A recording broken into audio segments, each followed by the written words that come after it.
거의 매주 좀 방문객 또 등록하시는 분들이 계신데, 오늘 오렌지 카운티에서 김연 권사님 그리고 우리 마이크 주는 사회 되시는데 이곳에 ODC에 아마 출석하신다고 하십니다. 잠깐 방문하셨는데 잠깐 일어서시면 환영하겠습니다. 반갑습니다.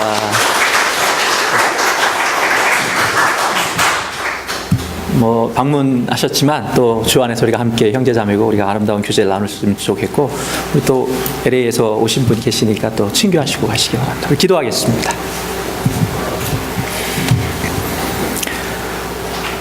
하나님 아버지, 감사합니다.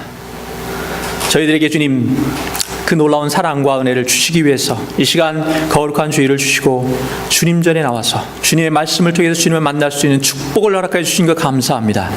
이 시간에 모든 것 내려놓고 주님과 깊은 영적인 만남이 있는 시간 되게 하여 주시옵소서. 주님으로 우리 안에 가득 채워서 세상의 모든 그 어떤 어려움과 역경 속에서도 담대히 주님을 증거하며 이 땅에 하나님의 자녀로서 승리하는 삶 살아가는 저희들 될 수 있도록 이 시간 우리를 빚어주시고 만져 주옵소서. 예수님의 이름으로 기도드립니다. 아멘.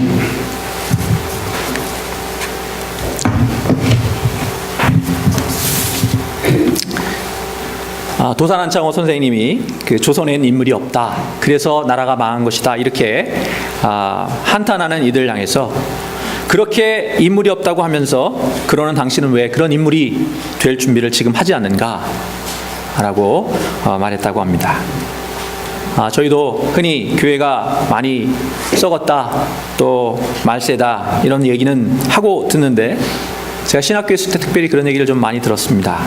특별히 한국에서 목회를 하고 이렇게 디민 과정으로 오시는 분들 중에서 한국의 영적 부흥을 이끌던 1세대 목사님들이 대부분 은퇴하시고 또 이미 돌아가셨는데 그 뒤를 이을 영적 리더들이 없다, 이런 얘기를 하는 걸 참 많이 들었는데, 그때마다 제가 그렇게 말씀하시는 목사님, 전사님 왜 그런 리더, 그런 지도자가 되려고 하지 않는가?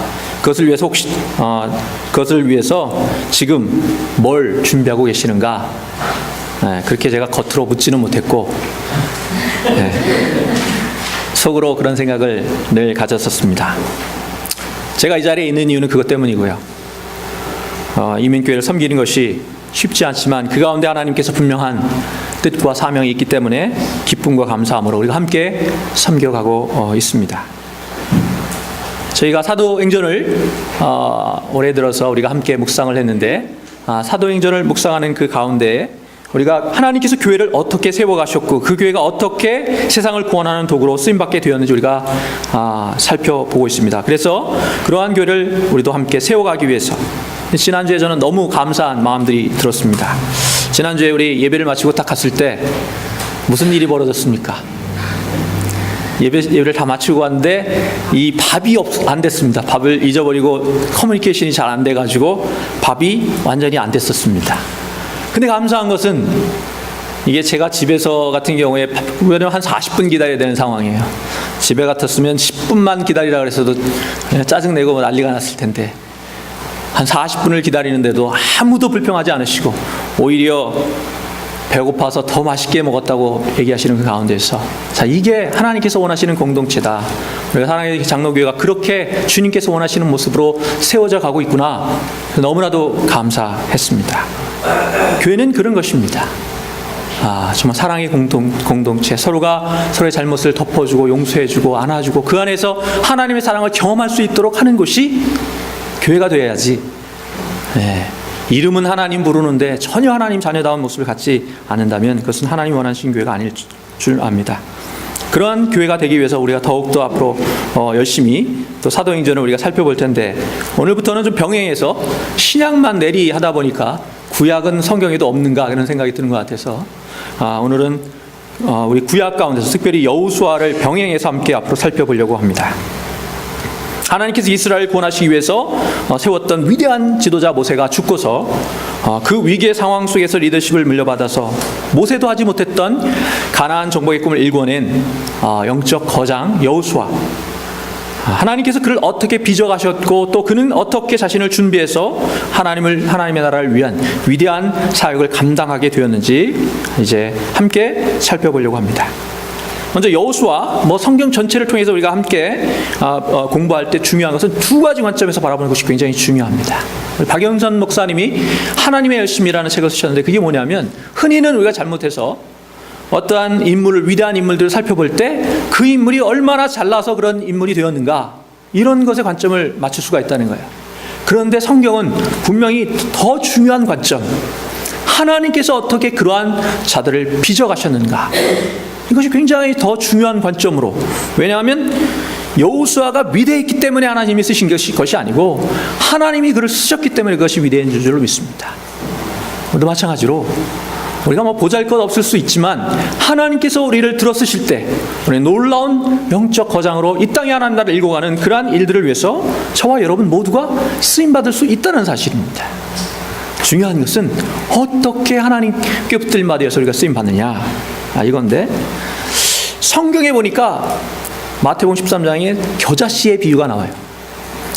겨자씨의 비유, 예수님께서 왜 하필 가장 작은 겨자씨의 비유를 두셨냐, 이스라엘에 겨자씨가 많아서 그랬던 거일 수도 있습니다. 우리나라 같으면 참깨의 비유 그랬겠지요. 그런데 그 겨자씨의 비유의 핵심 내용은 뭐냐면, 이게 굉장히 작은 씨앗이지만 그 안에는 뭐예요? 이미 그 안에는 공중의 새들도 깃들 만큼 큰 나무로 자랄 수 있는 가능성이 그 안에 다 들어있다는 거예요. 겨자씨 알 하나에 큰 거대한 나무 새들이 와서 깃들고 정말 그 그늘에 사람들이 쉬는 그러한 거대한 나무에 그 모든 가능성이 그 안에 다 들어가 있다는 거예요. 그게 무슨 뜻일까요? 겨자씨만이 아니라 저와 여러분도 하나님께서 우리 안에 이미 이 땅에 하나님 나라를 일궈가는 거대한, 그리고 많은 사람들에게 영향력을 끼치고 하나님 나라를 이 땅에 선포할 그러한 위대한 모든 가능성과 꿈을 우리에게 주셨다는 것입니다. 이미 우리 안에 있다는 거예요. 중요한 것은 무엇입니까? 그러면 어떻게 씨앗이 싹을 틔워내고 또 자라가고, 그래서 좀 하나님이 원하시는 모습으로 그렇게 펼쳐갈 것인가, 또 우리 안에 잠들어 있는 가능성, 그것을 어떻게 깨워낼 것인가. 씨앗 하나를 그대로 있으면 아무런 의미가 없잖아요. 그것이 중요한 것입니다. 그래서 오늘은 그러한 영적 거장의 가능성, 하나님께서 우리에게 이미 심어주신 그 모든 가능성을 어떻게 과연 그러한 잠들어 있는 영적 거장을 일깨울 것인가, 두 가지만 살펴보려고 합니다. 첫째는 좋은 만남이 우리 안에 잠들어 있는 영적 거장을 깨울 수 있습니다. 여호수아가 영적 거장이 될 수 있었던 것은 좋은 만남 때문이었어요. 여호수아가 누구를 만났습니까? 모세를 만났습니다. 그가 모세를 따라다니면서 성경에 보니까 모세를 수종드는 사람이었습니다. 근데 단지 그냥 어떤 종이 아니라 오늘 본문에 보니까 가나안 땅을 정탐하기 위해서 각 지파에서 한 명씩 대표를 뽑게 했는데, 재밌어요. 지휘관이라는 번역을 했더라고요. 지휘관. 이게 지금 무슨 얘기라는 거예요? 가나안과의 이미 전쟁이라는 것이죠. 전쟁을 이제 싸움을 싸워나가기 위해서 각 지파에서 장군들을 뽑아냈다는 거예요. 지휘관을 뽑아내서 그들을 직접 가서 보도록, 졸병들을 보낸 게 아니고 지휘관, 리더들, 두령들, 수령들을 뽑아서 그들이 직접 가서 그 땅을 보도록 그렇게 이제 보내는 장면입니다. 그러고 나서 16절에 보니까 모세가 특별히 호세의 아들, 16절에 눈의 아들 누구요?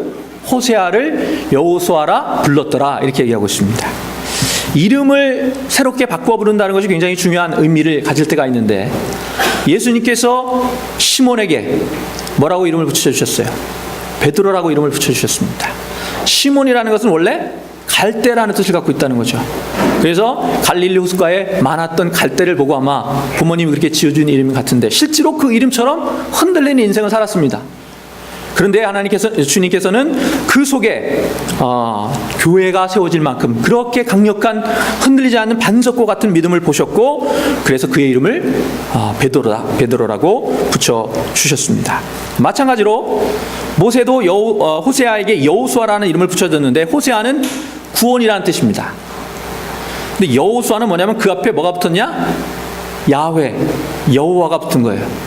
그러니까 여호와가 구원자 되신다. 여호와가 구원하실 거다라는 것을 고백하는 고백이 그 안에 들어있는 것입니다. 실제로 그의 고백처럼, 그의 이름처럼 그는 여호와가 구원자 되심을 선포했고 여호와의 능력을 힘입어서 이스라엘을 구원하는 구원자가 되었던 것입니다. 만남이 굉장히 중요한데 더 중요한 것은 어떤 만남을 만나느냐가 굉장히 중요합니다. 그러니까 어떤 사람은 그런대로 별로 괜찮은 사람이었는데 누군가를 만나고 나서 아주 망쳐버리는 인생이 되는 경우를 봅니다. 친구 잘못 만나가지고 망치는 경우 많이 봅니다. 또 반대로 어떤 사람은 별 볼 일 없는 사람이었는데 누군가를 만나더니 완전히 달라져서 큰 사람으로 그렇게 다시 태어나는 그러한 경우도 보게 됩니다. 당연히 후자가 좋은 만남일 것입니다. 그리고 물론 좋은 만남은 단지 사람과의 만남만에 국한되지 않습니다. 좋은 친구, 좋은 책, 좋은 스승, 좋은 시대, 특별한 사건과의 만남도 좋은 만남이 될 수 있는데 여러분 어느 날 책방에서 우연히 집어든 한 권의 책이 그 사람의 인생 전체를 뒤바꿔 놓는 경우도 있습니다. 경우에 따라서는 실패와의 만남이 도리어 그에게 큰 축복이 되는 경우도 우리가 보게 됩니다. 유명한 예화 중에 하나가 척콜슨이라는 유명한 변호사였다가 닉슨 대통령의 보좌관으로 뽑혀서 대통령의 오른팔로 막강한 권력을 휘두르던 그런 사람이 있었습니다. 그런데 그때 그 사람이 닉슨 대통령이 뭐로 유명해요? 네, 뭐 여러 가지 워터게이트 사건으로 유명합니다. 그때 그 사건으로 감옥에 가게 되었습니다. 평생 한 번도 경험하지 못한 거예요. 승승장구 아주 성공의 길을 달리던 사람이 감옥에 떨어지니까 이건 뭐 너무 낭망이 되는 거죠. 도저히 어떻게 견딜 수가 없는 그런 상황 속에서 평상시에 그를 위해서 안타깝게 기도하던 몇몇 크리스천 의원들이 그를 찾아가서 위로도 하고 심지어는 그 대신 감옥을 내가 살겠다 이런 마음으로 사랑을 보여주는 가운데 그에게 책 한 권을 건넸어요.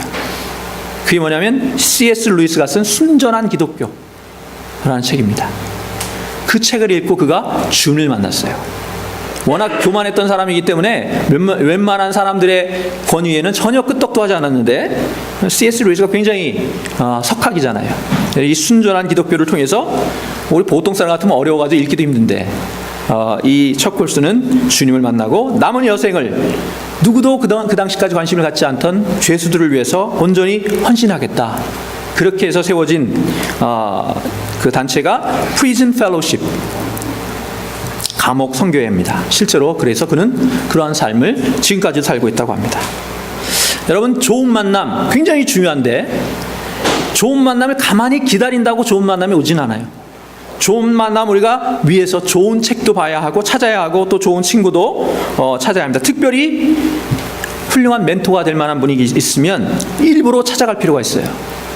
근데 제가 그런 과정 속에서 발견한 것 중에 하나는 그분들도 누군가가 찾아와 주기를 기다리고 있다는 사실이에요.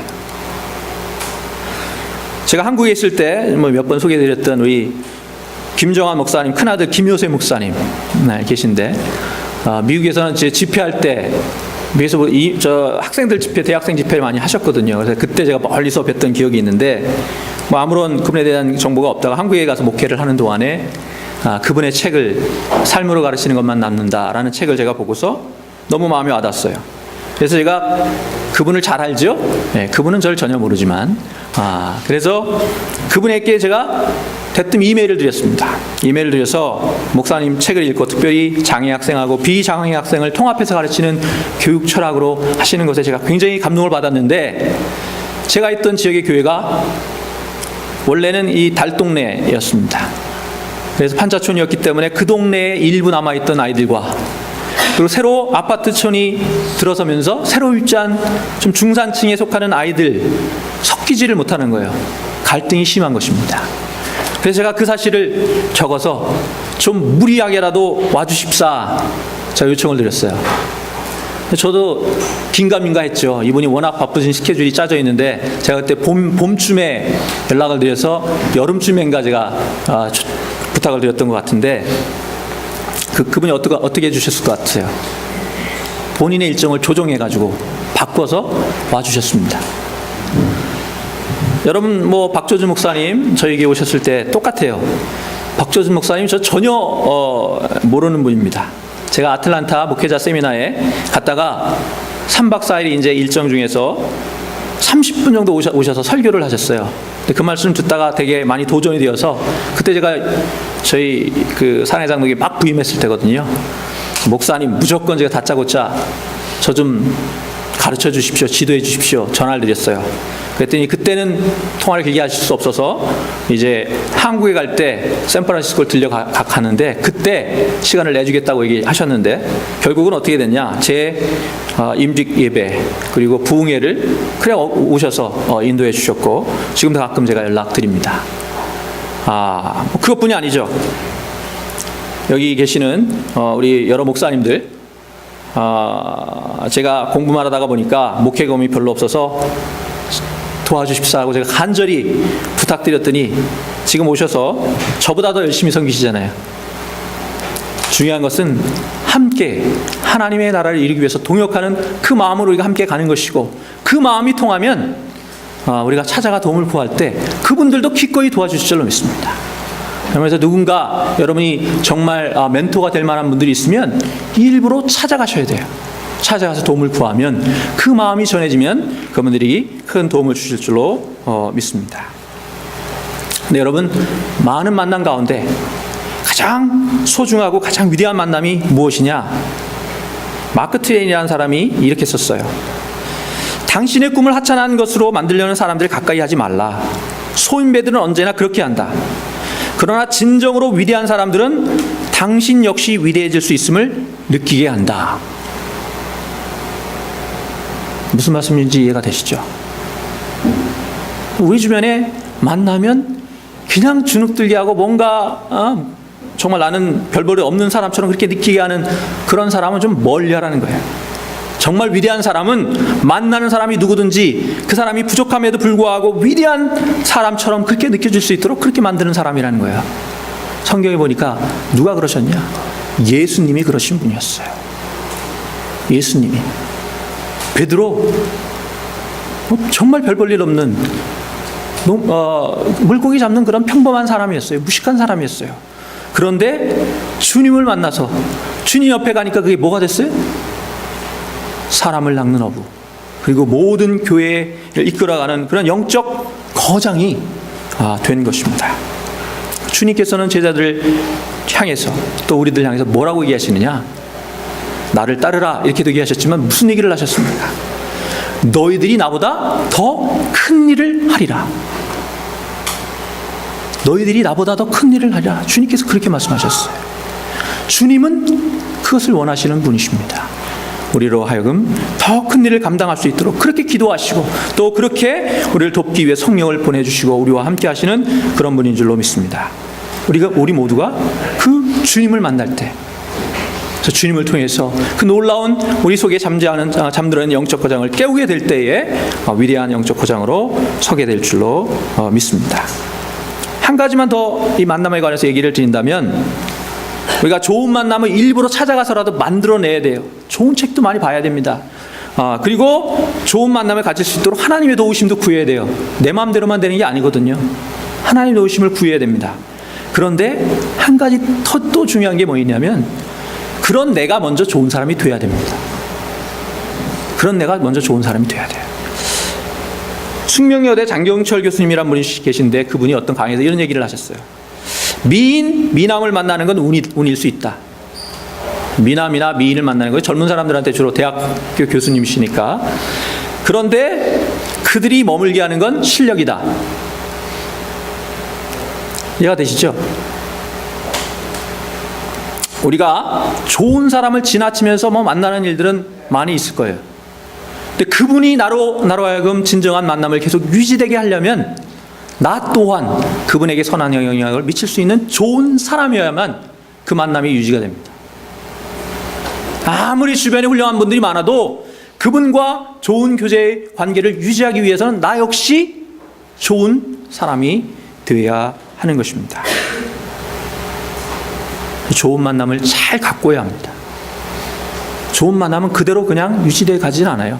우리가 열심히 물을 주고 가꿀 때 좋은 만남이 잘 가꿔져 갑니다. 또 더 나아가서는 좋지 못한 만남조차도 어떻게 바꿀 수 있어야 돼요? 좋은 만남으로 바꿔낼 수 있는 그런 사람으로 우리가 세워질 때 우리가 만나는 사람마다 그에게 도전을 받고 또 격려하고 도전을 주고, 그래서 하나님이 원하시는 그런 성숙한 사람, 또 많은 사람에게 영향력을 끼치는 그러한 영적 거장으로 서게 될 줄로 믿습니다.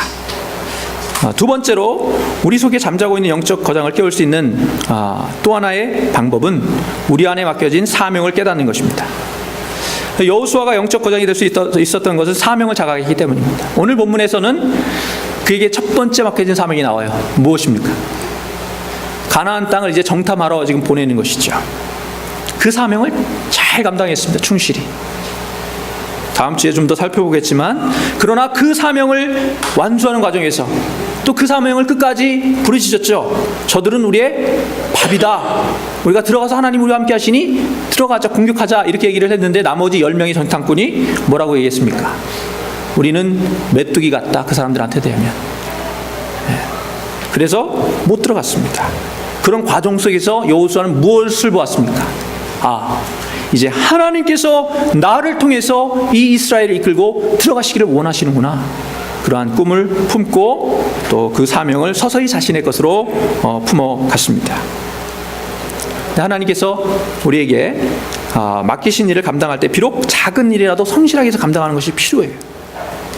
지금 내가 무슨 일을 감당하고 있든지 그 일에 충실하는 것이 필요합니다. 마태복음 25장 21절에 그 주인이 이르되 잘하였도다 착하고 충성된 종아, 내가 작은 일에 충성하였으며 내가 많은 것으로 내게 맡기리니 내 주인의 즐거움에 참여할지어다 하고 말씀합니다.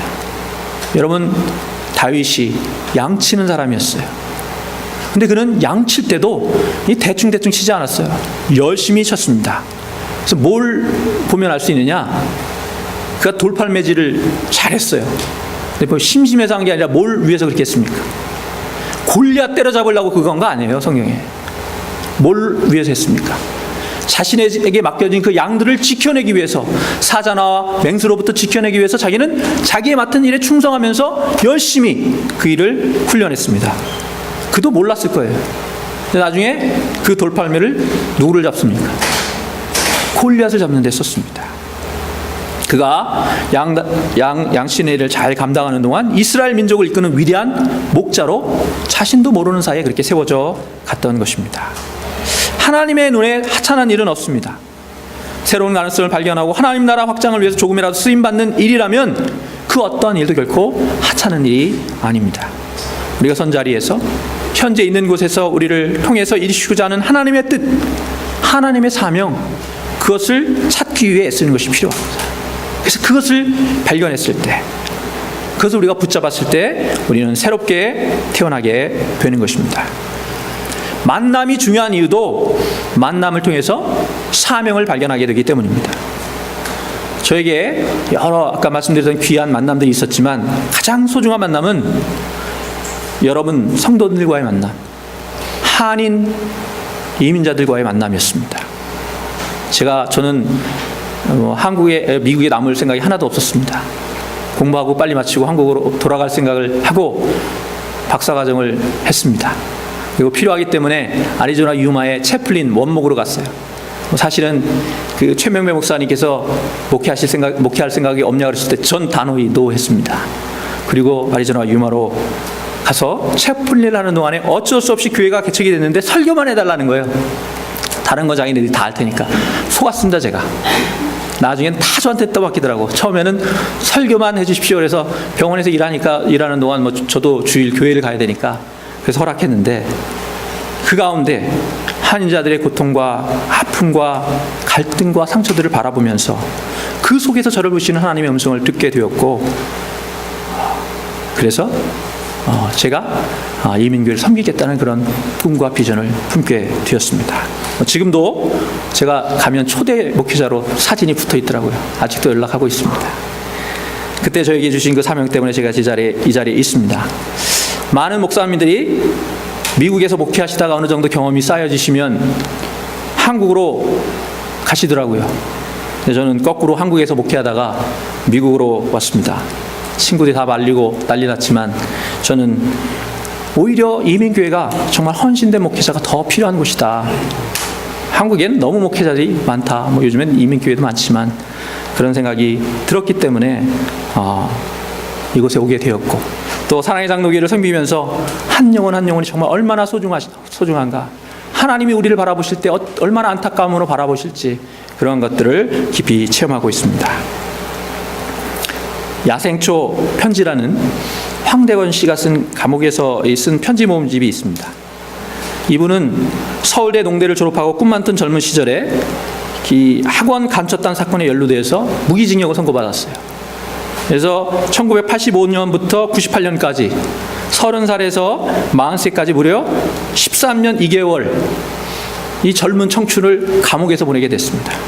너무 견디기 힘든 그런 시절을 보내다가 이분이 원래 농대를 나오셨으니까 그 감옥 안에서 야생초를 연구하게 됐습니다. 그래서 야생초를 연구하면서 발견한 것이 있는데, 뭐냐면 우리가 글을 조금 인용해 보겠습니다. 거기 보면 지구상에서 지금까지 알려진 그 식물은 약 35만 종인데, 그 중에 약 사람이 재배해서 먹는 또는 쓰는 그런 것은 3,000종뿐이래요. 그러니까 3만 5천에서 35만에서 3천을 빼면 34만 7천 종을 우리는 뭐라고 불러요? 네, 잡초라고 부르는 거죠. 그렇죠? 잡초. 그런데 우리는 그 뜻을 몰라서, 그 가치를 몰라서 우리는 잡초라고 부르지만, 이분은 그걸 잡초라는 말 대신에 야생초라는 표현을 쓰신다고 합니다. 왜냐하면 그 하나하나가 연구해 보니까 나름대로 고유한 가치를 가지고 있기 때문입니다. 다만 우리들이 아직 그 가치를 모를 뿐이라는 것이죠. 에머슨이라는 학자가 잡초에 대한 정의를 붙였는데, 뭐라고 붙였느냐? 잡초는 그 가치가 아직 우리에게 알려지지 않은 풀이다. 잡초는 그 가치가 아직 우리에게 알려지지 않은 풀이다. 이분이 야생초를 만났고 그 속에서 나름대로 고유한 가치를 심어주신 창조주를 만났고, 그 가운데서 야초 같은 자신, 그러나 자신을 사랑해 주시는 하나님을 만나게 됩니다. 여러분, 우리에게 잘 알려지지 않은 풀 잡초라도 누군가 관심을 가져주면 야생화가 되는 거예요. 누군가 그것을 소개하면 야생화가 되는 것입니다. 그리고 더 많은 사람들의 사랑을 받게 되면 그게 뭐가 되냐? 여러분 집에 귀하게 모셔져 있는 귀한 화초가 되는 거예요. 우리도 어쩌면 잡초와 같은 그런 인생을 살았을지 모를 인생입니다. 아무 누구도 관심 갖지 않고 그저 그렇게 홀로 시들어 갈 잡초와 같은 그런 인생을 하나님은 그냥 잡초로 내버려 두지 않으시고, 이사야서에 보니까 내가 너를 지명하여 불렀나니 너는 내 것이라. 내가 너를 지명하여 불렀나니 너는 내 것이라. 한 사람 한 사람 정말 귀하게 보시고, 뭉뚱거려서 아무개들 잡초들 그렇게 보지 않으시고 정말 소중한 나의 아들, 딸로 보시고 그렇게 우리를 부르시고, 그래서 우리에게 귀한 사명을 맡겨주셨는데, 하나님이 하셨어야 할 일, 주님이 하셨어야 할 그 사명을 우리들에게 맡겨주셨습니다. 땅끝까지 이르러 주님의 복음을 증거하고 빛과 소금의 역할을 감당하는 그런 사명을 우리에게 주셨습니다. 그리스도인이자 유명한 작가였던 아서 고든이라는 사람이 있습니다. 그가 어느 날 갑자기 우울증에 빠졌습니다. 더 이상 글을 쓸 수 없는 지경에 이르게 되니까, 작가가 글을 쓸 수 없으니까 이건 뭐 사형 선고죠. 그래서 우울증에 시달리다가 자살까지 생각하게 되었는데, 마지막으로 상담가 의사였던 친구를 찾아가서 사정을 모두 털어놨습니다. 나는 더 이상 살고 싶지 않네. 우울증과 무력증으로 고민하는 친구의 이야기를 가만히 듣고 있던 친구가 그에게 묻습니다. 자네가 어렸을 때 가장 하고 싶어 했고 좋아했던 일은 무엇이었나? 내가 어렸을 때 좋아했던 것은 해변에서 파도 소리를 듣는 일이었지. 그러면 내가 시키는 대로 한번 해보겠나? 의사인 친구는 3시간마다 다른 처방전이 적힌 4장의 종이를 건넸습니다. 별다른 대안이 없던 고든은 친구가 써준 처방전을 들고 어린 시절 자주 갔던 해변으로 갔습니다. 아침 9시 첫 번째 처방전을 펼쳐보았습니다. 그것에는 이렇게 적혀 있었습니다. 자네가 좋아하는 파도 소리, 갈매기 소리를 잘 들어보게. 우스꽝스러웠지만 처방대로 바닷가에 앉아서 어린 시절 듣던 파도 소리와 갈매기 소리에 귀를 기울여 보았습니다. 시간이 흘러서 12시가 되었습니다. 두 번째 처방전을 펴보았습니다. 이제 자네가 어려서부터 지금까지 살면서 참 행복했다고 기억되는 순간들을 한번 생각해 보게 해요. 바다를 바라보면서 행복했던